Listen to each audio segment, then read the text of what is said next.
Happy Monday, guys. Today's workout is for time 30, 20, 10 of calories or burpees, and then dumbbell clean and jerks for the first round for 30 reps. Then you're going 20, 10, and that'll be the last round to finish off. This workout is meant to be done at a fast kind of sprint pace here. If you are doing it with burpees, you might want to go a little slower off the bat since it'll be a little more challenging compared to the calories. So burpees, take it a little slower in the beginning. As you gradually get towards those 10s, you want to speed it up, and that last round should be almost like an all-out sprint. You're trying to finish and empty everything in your tank at the end there. Dumbbell clean and jerks, keep them unbroken. Ideally, we'll only break once if needed in the 30s, but I want you guys to be moving. These movements, or the clean and jerk itself, usually is a little bit easier than the snatch. I find because you get that little break when you catch it in that front rack position, then you can get it overhead. So try to keep that unbroken as possible.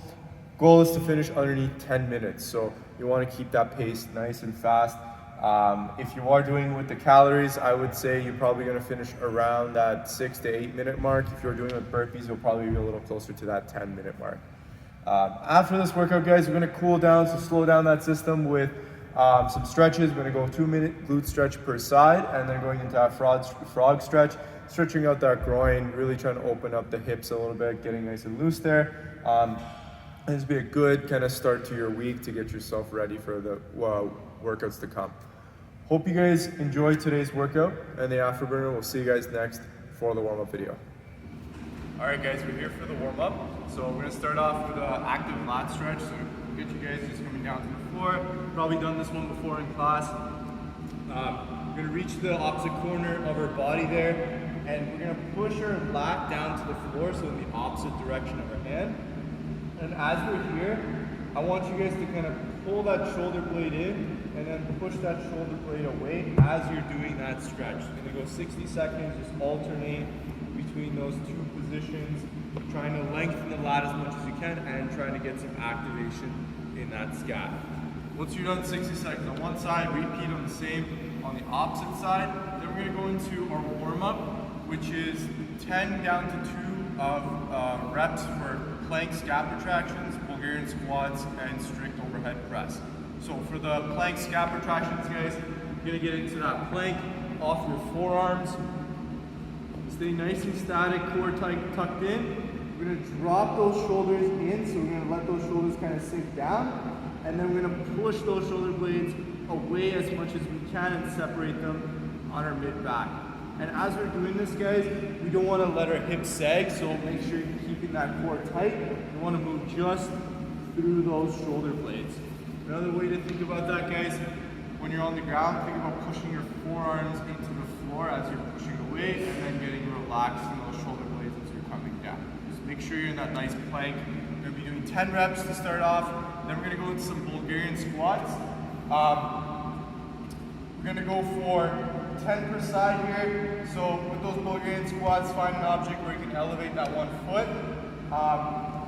From there, we're going to bend at the knee, trying to keep ourselves as tall as possible, and making sure that when we're coming down that we have our weight in our midfoot, so we're not getting onto that toe, we're nice and planted. Then we're going to drive straight up. Just be careful you guys are not dropping your chest over. Try to stay as tall as possible as you're coming down and back up. 10 reps on one side, then 10 on the opposite. Then we're going to go into some strict press. So grab an object. We're going to go 10 reps on the one side. Keep this nice and slow. I like to keep the descent nice and slow as I'm coming down. So I'm going to press it up, squeeze the shoulder blades together, and then keep that elbow in as I'm descending that weight down to my shoulder. And again, reset. Make sure everything's nice and tight. And again, press straight overhead. Another good cue is to think about kind of keeping that bicep close to the ear as you're overhead. Stay nice and locked out. Also, don't forget, squeeze the shoulder blades at the top every single rep. I'm trying to get that activation. So once you're done 10 reps, repeat. You're gonna go 8, 6, 4, and then all the way down to 2. Once you're done, we'll see you guys next for the workout movements. Where you position your rope for your burpees. Then from there, you're gonna go into your burpees. So 3 to 5 burpees, finding that rhythm of with the The speed is going to be, are you stepping into it? Are you jumping up for it? Play around with it. What works for you? Okay? Those 9 hang power cleans. So again, you guys can use that same weight. If you're going single arm, let's go 9 per side. Or if you have a barbell, just go 9 total as prescribed. For those hang power cleans, guys, we're gonna bend over at the hips, kind of like that bent over row position. From here, we're gonna drive through the legs nice and hard. As we drive through the legs nice and hard, pull through the elbow. We're gonna land in that front rack position. So that front rack position, elbows tall, hips are back. Then we're gonna stand it up from there before we start our next rep. So nice hard drive, elbow through, hips back, and then stand it up. Make sure, guys, it's common. We're going to be kind of wanting to let our knees kind of go forward and catch with those femurs. We want to push the hips back as we catch it. So for the push press, remember it's one continuous movement, so you're not re-dipping in the knees. Just make sure you squeeze those glutes, lock out those knees as you extend straight up. So if you're going single object, you can go 10 and 10 per side here. With that dip and drive, remember, as we're coming down, we want to stay nice and vertical. So we don't want to deviate that back ankle at all. We want to keep it nice and straight, almost like as if I were leaning against that wall and I'm just going down with the length of the wall there, so I'm staying nice and straight. So think about that, guys. You're dipping down, staying nice and tall. Weight is going to be a little bit more in that heel as you're coming down. On the way up, guys, driving hard through the legs. As soon as we extend those legs, those knees, we're going to be driving that weight overhead.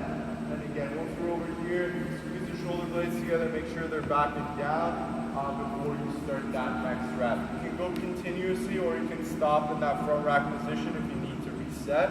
Remember, you're going to dip and drive up. As I'm bringing it down, it's about an inch off my shoulder, about a centimeter there. I'm going to start dipping down so that I can start my next rep. So control the way down, getting ready, dip, going into that next rep. Alright guys, we're here for the afterburner. Got my mat here to get ready for our stretches, so I'll meet you down there. Gonna come down to our glute stretch here. I'm gonna start from all fours.